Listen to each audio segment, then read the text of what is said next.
हाजीपुर की सीट चिराग पासवान, वैशाली से वीणा देवी एलजेपी उम्मीदवार होंगी।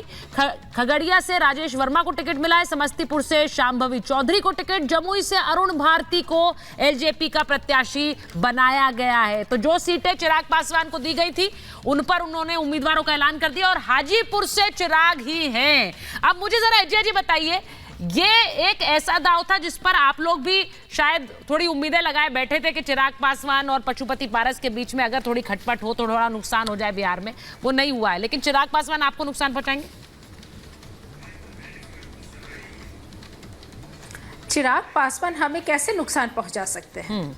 वो एनडीए के एक एनडीए गठबंधन के एक हिस्सा है। एनडीए के पास कोई मुद्दे हैं नहीं जनता के पास जाने का, वो किन मुद्दों को लेकर के जाएंगे? अभी वो बीजेपी के साथ एनडीए में है, कल वो कुछ उनका नया बयानबाजी होने लगेगा। कब तक वो एनडीए के साथ जुड़े रहेंगे? जनता को उन पे विश्वास नहीं है। मौसम वैज्ञानिक है, हनुमान कहते हैं बीजेपी के, तो जनता का विश्वास चिराग जी के पास नहीं है। और चिराग जी क्योंकि एनडीए गठबंधन में है, बिना मुद्दा के अगर वो जनता के पास जाते हैं तो जनता उनको स्वीकारने वाली नहीं है। काम अगर इंडिया अलायंस के पास मुद्दे हैं, इंडिया अलायंस काम कर रही है, इंडिया अलायंस पूछेगी कि बेरोजगारी वगैरह के बारे में बीजेपी का क्या कहना है, एनडीए को क्या कहना है, ये लोग क्या कहेंगे? हम लोग जुमलेबाज लोग हैं, 2 करोड़ नौकरी का वादा करके हम लोग जुमलेबाजी करके टाल जाते हैं। आप 14 का मैनिफेस्टो निकाल करके देखें, इतने साल 10 साल हो गए, एक मैनिफेस्टो भी पूरे नहीं हुए। किसान वहीं का वहीं, बल्कि किसान की स्थिति तक बदतर हो गई है। मणिपुर जैसी घटनाएं घटी है। तो चिराग पासवान जी हो, एनडीए का एक हिस्सा है, कौन से मुद्दे लेकर के जाएंगे? इनके पास कोई मुद्दा नहीं है। मैं अभी भी कह रही हूँ 400 पार इंडिया गठबंधन। ठीक है, शाहजेद जी बोलिए। वो कह रहे हैं एजेंडे जो आप लोगों ने मैनिफेस्टो में बताए, आज आपकी मैनिफेस्टो कमेटी के भी पूरे नाम आ गए हैं, वो कह रही है जो आप लोगों ने मैनिफेस्टो में बताया वो पूरे नहीं हुए, ऐसा सही है क्या? हमारी जो अच्छी दीदी है यहाँ पे, बहन है हमारी, वो किसी और दुनिया में शायद रह रही है। मुझे लगता है वो जरा सा अखबार पढ़ लेती, किसी से बात कर लेती, घर से बाहर खिड़की में देख लेती तो उन्हें काफी कुछ पता चल जाता। और मैनिफेस्टो एक बार जरा देखिए और देखिए आर्टिकल 370 अरे आप लोग तो अखबार भी पढ़िएगा ना, तो सिर्फ पता चलेगा कि किस तरह से क्राइम बढ़ा है, किस तरह से बेटियों के साथ बलात्कार हुआ है, 25 करोड़ लोग कम गरीब हुए हैं, किस तरह 14 करोड़ से ज्यादा महिलाओं को ये आप घर दिया गया है, खुशफहमी में है। 50 करोड़ आप इंदिरा आवास की संख्या घट गई है, जो राशन मिल रहा है उसका क्वालिटी आप देखिए, क्या वो खाने लायक राशन है? और चलता रहे, अगर चले भी प्रोग्राम तो करीब 40 दिन तक चलेगा, तब भी मेरी लिस्ट खत्म नहीं होगी। शायद आपको थोड़ा सा अगर आप थोड़े संज्ञान लेती और देखती दुनिया में क्या हो रहा है, एग्जैजरेट ना करें। अच्छा, मैं एक चीज बताएं ना, 40 दिन में क्या क्या बातें आप बोलेंगे? एक चीज पूछना चाह रही हूँ, दिनों में क्योंकि आज मंच पर ठीक मैं एक बार स्टूडियो में आ रही हूँ और फिर अनुरोध कर रही हूँ, एक करके बात करेंगे। 1 मिनट, मैं ये कल जब रैली होगी, क्योंकि एक तरफ नजर होगी मेरठ की रैली पर जहाँ प्रधानमंत्री होंगे अवधेश जी, दूसरी तरफ यहाँ पर एक जो विपक्ष की रैली है उस रैली पे नजर होगी। वहां पर ये बार बार पूछा जा रहा है कि क्या मंच पर सुनीता केजरीवाल होंगी, क्या उन्हें एक नेता के रूप में प्रोजेक्ट किया जा सकता है? मैं आपसे पूछ रही हूं कि क्या ये सही मंच होगा अगर अरविंद केजरीवाल को किसी को आगे करना है? बतौर पत्रकार हमें देखिए, अरविंद केजरीवाल जी के जाने के बाद सुनीता जी जिस ढंग से उस कुर्सी पर बैठ के सामने आई हैं, वो एक प्रोजेक्शन है बताने के लिए कि सुनीता में भी पॉलिटिकल इंस्टिंक्ट है। ये राजनीतिक कर सकती हैं, ये राजनीतिक बयान दे सकती हैं, इनको अपने शब्दों पर कमांड है, इनके हाव भाव है। तो एक प्रोजेक्शन तो हो गया है कि आने वाले समय में अरविंद केजरीवाल जी बहुत चतुर व्यक्ति हैं, जब वो अंदर गए होंगे, जाने की संभावना है, सारी तैयारी से गए हैं। इसलिए अगर कल वो आते हैं तो मुझे आश्चर्य नहीं होगा, मैं उस पर सर्टेन नहीं हूं।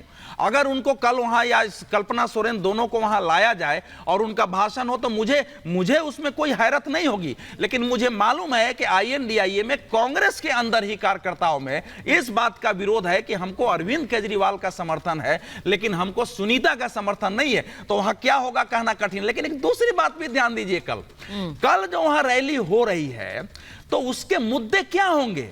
कांग्रेस पार्टी को बिहार में 1 सीट थी औरंगाबाद की, आरजेडी ने ले लिया, उनको नहीं दिया।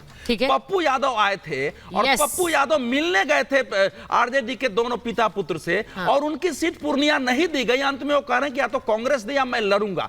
तो सवाल ये है कि जिस प्रकार का संघर्ष बिहार में है और दूसरी जगह है, उसकी क्या उसमें प्रतिध्वनि सुनाई पड़ेगी? कैसे खड़े होंगे? उसका क्या जवाब देंगे? वो तो वहां तो अच्छा, ये जो एक मिनट दुष्यंत जी सुनिए, जरा इंतजार तो करा करिए आप। एक मिनट इंतजार तो करा करिए, उन्होंने जो बात बोली है यही बयान अगर पप्पू यादव पूर्णिया की बात कर रहे हैं, वहां संजय निरुपम महाराष्ट्र में भी वही ताल ठोक रहे हैं। वो कह रहे हैं फ्रेंडली फाइट होगी अब तो। लोगों की अपनी निजी राय होती है, लेकिन गठबंधन के स्वरूप और उसका फैसला तो दिल्ली में होता है और दिल्ली में हो चुका है। मतलब कार्यकर्ताओं और नेताओं की बात के मायने नहीं है पार्टी के लिए। बिल्कुल, कार्यकर्ताओं की बात के कोई मायने नहीं है, लीडरशिप तय कर देगी। पार्टी के खरगे लीडर फैसला ले देगा। लीडर है, सुप्रीम लीडर फैसला अंतिम लेता है। कार्यकर्ता का अपना अधिकार है लड़ने का, और कार्यकर्ता अपने हक के लिए लड़ता है। आप ये कह रहे हैं खड़गे जी सुप्रीम लीडर है, मिले तो कोई गलत नहीं है, ये उनका डेमोक्रेटिक राइट है। दुष्यंत जी आपने कहा खड़गे जी सुप्रीम लीडर है, पहले सोच लीजिए। एक भी सीट नहीं जीती, कांग्रेस एक सीट जीती थी 2019 में, केवल एक ही जी। गठबंधन धर्म से चलता है, सीटों की संख्या नहीं गिनी जाती। अच्छा मैं एजिया जी से पूछ लेती हूं, एक मिनट रुकिए। जब आरजेडी और कांग्रेस ने गठबंधन किया है तो वो साथ हैं। एजिया जी मैं आपसे पूछ लेती हूँ, दोनों पिता पुत्र से मुलाकात की थी, वो कह रहे हैं कि पप्पू यादव ने यानी लालू जी और तेजस्वी जी से, तब भी पूर्णिया की सीट उनके हाथ से चली गई। अब वो कह रहे हैं मैं पूर्णिया से ही लड़ूंगा। अब ये जो फ्रेंडली फाइट्स हैं, ये इन फाइट्स के बावजूद आप लोग कल हाथ खड़ा करके एक साथ लेकर एकजुटता की तस्वीर दिखाएंगे, कैसे होगा ये?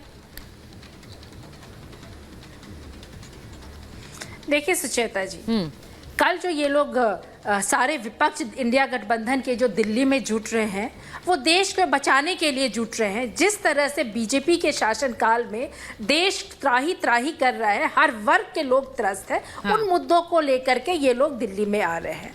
अब पप्पू यादव की अगर आप बात करें तो वो सीट ऑलरेडी राजद के कैंडिडेट को मिल गया है और वो तैयारी भी कर रही हैं। पप्पू यादव जी ठीक है, वो भी वहां से तैयारी कर रहे थे, लेकिन अब क्योंकि आरजेडी को सीट हुई है, उन्हें दुख जरूर पहुंचा होगा, वो भी सपोर्ट में आ जाएंगे और इसमें कोई चिंता करने की किसी को बात नहीं है। आज पप्पू यादव नामांकन करने का दम भर रहे हैं, लोग दुखी होंगे। वो नामांकन भरने का दम, वो करने का दम भर रहे हैं। आज कह रहे पूर्णिया से ही रहूंगा, पूर्णिया नहीं छोड़ूंगा, यही से सीट पर लड़ूंगा। पप्पू यादव जी पूर्णिया से तैयारी कर रहे थे और अगर आज वो कह रहे हैं कि वो नामांकन करेंगे, सीट नहीं छोड़ेंगे, तो ये उनका आज का बयान है। लेकिन क्योंकि इंडिया गठबंधन एक साथ है और वो कांग्रेस के एक हिस्सा है, तो और ये सीट अगर राजद को चली गई है तो वो भी शांत हो जाएंगे। आज वो नाराज हैं, कल उनकी नाराजगी खत्म हो जाएगी और सब कुछ सही है हमारी पार्टी में, हमारे गठबंधन में। अच्छा शाजिया जी, अगर आपके यहाँ पर पशुपति पारस शांत हो सकते हैं, वो मान सकते हैं, तो उनके आप पप्पू यादव और संजय निरुपम भी मान जाएंगे, इसमें क्या बड़ी बात है? देखिए वो माने या माने, हमें देखिए औरों की तरफ देखकर और हमेशा नकारात्मक तरीके से औरों को देखना हमारा काम नहीं है। हमारा अपना एजेंडा है, हमारा अपना संकल्प है, मोदी जी की गारंटी है, 10 साल का रिकॉर्ड है, 15 साल का आगे का विजन मैप है, किस तरह भारत को बिना मुद्दों की गारंटी, हर एक भारतीय को किस तरह से और सक्षम करना है, गरीबी को हटाना है, 25 करोड़ हट गई है और बहुत कुछ करना है। तो हमारा बहुत ही पॉजिटिव एजेंडा है, बहुत कुछ करना है, आगे जाना है, हमें नहीं लेना 10 साल से क्या कर रहे थे जो अभी भी करना ही है। मैं तो एक सवाल पूछती हूं, ये हमारा काम नहीं है, ये इस पर छोड़ दीजिए आप। हम लोग अपने कायदे से अपने कैंडिडेट्स को सामने रख रहे हैं इज्जत के साथ, और जिन लोग को नहीं मिल रहा है बहुत अनुशासित तरीके से वो इस बात को मान रहे हैं। ये भारतीय जनता पार्टी की खासियत है। और ये हमारे जो उम्मीदवार भी हैं, अच्छा मैं उन 400 में से आज पूछ रही हूँ, को समझा है जो 400 सीटों का दम दोनों तरफ से भरा जा रहा है।